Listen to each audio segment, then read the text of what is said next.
So ఈ రోజు నైన్గా వెళ్ళిపోతుంది కదా, దాని మీద మీ అభిప్రాయం ఏంటి? ఫస్ట్ వీక్ బాగా ఆడింది, నెక్స్ట్ కొంచెం డల్ అయిపోయింది. ఫస్ట్ వీక్ ఆడినట్టు ఆడితే మేబీ ఉండొచ్చు కానీ తను అలా ఆడలేదు. ఎలా చేంజ్ అవుతుంది ఎవరికి తెలియదు కదా.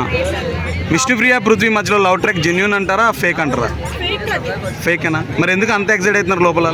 అది వాళ్ళు ఫేమస్ అవటం కోసం ఇంకా అంటే విష్ణుప్రియ ఇంకా ఫేమస్ అవ్వాలంటారు, ఆల్రెడీ అమ్మాయి ఫేమసేగా. ఫేమస్ కానీ అమ్మాయి షోలో స్పెషల్ అట్రాక్షన్ ఉండాలి కదా అమ్మాయి మీద. సో అందుకని అమ్మాయి మీద అమ్మాయి లవ్ ట్రాక్ నడిపితే అమ్మాయి మీద ఓట్లు వేస్తారు కదా. అవును.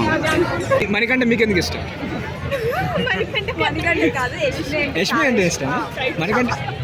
మణికంఠ ఇష్టం అన్నారు ఇందాక. లేదు మణికంఠ ఇష్టం. సో యష్మి అంటే మణికంఠ టార్గెట్ చేస్తుంది కదా, సో దానిపై మీ అభిప్రాయం ఏంటి?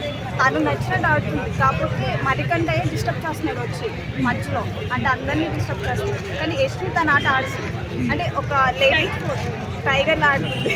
సో అంటే నిఖిల్ మళ్ళీ ఇన్ఫ్లుయెన్స్ అవుతున్నారు, పృథ్వీ కూడా ఇన్ఫ్లుయెన్స్ అవుతున్నారు అంటారు. అలా ఏం లేదు, అందరూ ఫ్రెండ్షిప్ సోనియా వెళ్ళిపోయింది, ఫ్రెండ్షిప్ చేసుకున్నారు. అందరు మెంబర్స్ ఎలా ఉన్నారు, యష్మి కూడా అలాగే ఉంది. మీ టాప్ 5లో ఎవరు ఉండాలనుకుంటున్నారు?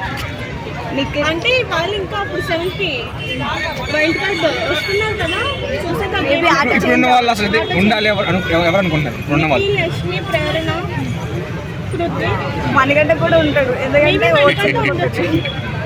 సో ఇప్పుడు మీరు ఎలిమినేట్ చేయాలనుకుంటే ఆ 8 మందిలో ఎంతమందిని ఎలిమినేట్ చేస్తారు, ఎవరిని ఎలిమినేట్ చేస్తారు? ఇంకంత ఆలోచించట్లేదు. ఓకే అందరూ ఉంటే బాగుంటుంది. వరస్ట్ మీకు అనిపించింది? లేదు అలా ఏం లేదు, ఎవరికేం వాళ్ళు ఆడుతున్నారు, సో అలా ఏం చెప్పలేము మనం.